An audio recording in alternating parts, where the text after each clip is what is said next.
લોકસભાની ચૂંટણીને હવે ગણતરીના દિવસો બાકી રહ્યા છે ત્યારે TV9 પહોંચ્યું છે ગોંડલ તાલુકાના ઘોઘાવદર ગામ અને ત્યાંના લોકોનો શું મિજાજ છે તે જાણવાનો પ્રયાસ કરી રહ્યા છે। અમે આપને દ્રશ્યો બતાવવા માંગીશ કે જે દ્રશ્યો છે તે ઘોઘાવદર ગામના પાદરના દ્રશ્યો છે કે જ્યાં સામાન્ય રીતે એવું કહેવામાં આવે છે કે કોઈ પણ ચૂંટણી આવતી હોય ત્યારે પાદરમાં જરૂરથી ચૂંટણીને લઈને ચર્ચા થતી હોય છે ત્યારે પાદરમાં બેસતા જે લોકો છે તેઓનો શું મિજાજ છે તે જાણવાનો પ્રયાસ કરી રહ્યા છે।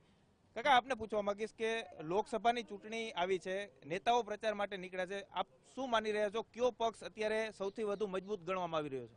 અત્યારે બીજેપી અને કામ સારા છે, પાણી, લાઇટ અને રોડના આ ત્રણ કામ તો બહુ સારા છે। આપને પૂછવા માંગીશ કાકા, ઘોઘાવદર ગામ તમારું નાનું ગામ છે, ક્યાં એવા પ્રશ્નો છે ગામના કે હજુ સુધી ઉકેલ નથી થયો? થઈ ગયા લગભગ ઉકેલ આવી ગયા છે, બધા કામના જે જાહેર ને એ બધા આવી ગયા। ક્યાં એવા જે કામ છે તે સરકારમાં કરવામાં આવ્યા છે? પાણીની સુવિધા હોય, સફાઈની સુવિધા હોય, તમામ સુવિધાઓ મળી રહી?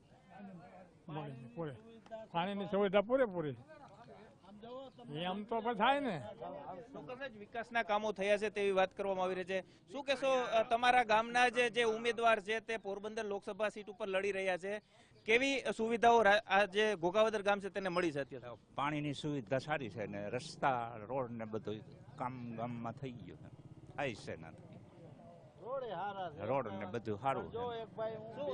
આપ શું કહેવા માંગશો કે આ વખતે ચૂંટણી આવી છે, શું કહેશો આપ? હું એમ કહું છું કે બે પક્ષને હું અહીંયા કલેક્ટર આવ્યા તો તોય કીધું હતું કે આ રોડે ફાંડા પડી ગયા છે, કોઈક મરી જાય તો તમે ગમે એનામાં આવતું હોય કરાવો, પણ કરાવતા નથી। આજ 3 વર્ષ થઈ ગયા, ગામ આખાને પૂછો, અહીંયા જારી પડી જો ઓલી પટેલવાડી રહીને ત્યાં ફાંડા પડી ગયા છે અને એક ગામમાં બધાય મકાન જૂનવાણી છે તો ખાતા નથી બોલતા, તો 2 નંબરમાં કોઈ ચડાવી દેતું નથી। લેવટાણી એ છે, પાણીની સગવડ છે અમારે, આ ગામમાં રસ્તા છે, પણ આ કોઈ હમું નથી જોતા। આ કાલ કરી દેવું એમ કરી દે છે। હવે રાજા સાહેબ પેલાના અમારા મકાન છે, હવે કાંઈ આધાર નહીં।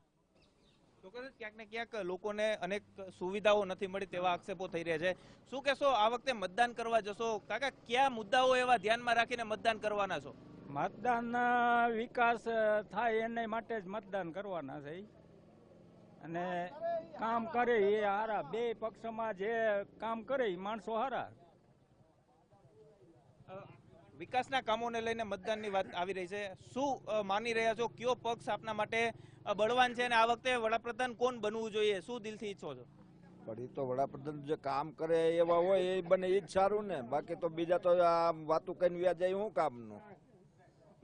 બસ ચૂંટણી બાબતમાં આપને પૂછવા માંગીશ કે ક્યાં એવા કામો છે કે હજુ સુધી ઘોઘાવદર ગામમાં નથી થયા અને હવે જ્યારે તમારા જ ગામના ઉમેદવાર ચૂંટણી લડી રહ્યા છે, શું કહેશો આ બાબતે? એમાં શું વાંધો, સારું છે બસ। શું કહેશો, જે ચૂંટણીનો ચોરો છે, આપ ગામમાં આવી રીતના બેસતા હો છો, કઈ રીતની ચર્ચાઓ અત્યારે જોવા મળી રહી છે? જી છે એ બરાબર છે, અમે તેમ કહી છીએ। આપને પૂછવા માંગીશ કે લોકસભાની ચૂંટણીને લઈને કેવું વાતાવરણ ગ્રામ્ય વિસ્તારમાં જોવા મળે છે? સારું છે વાતાવરણ, શું કરવું બોલો? પાણીની બધી સુવિધા છે, પાણી આવી જાય ટાઈમે।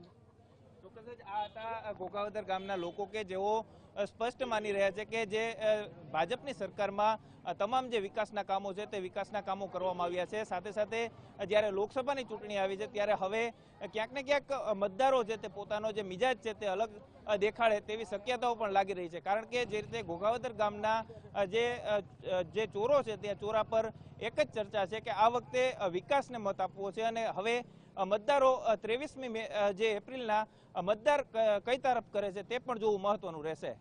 કેમેરા પર્સન હિમાંશુ મકવાણા સાથે ગૌરવ દવે, ઘોઘાવદર ગામ।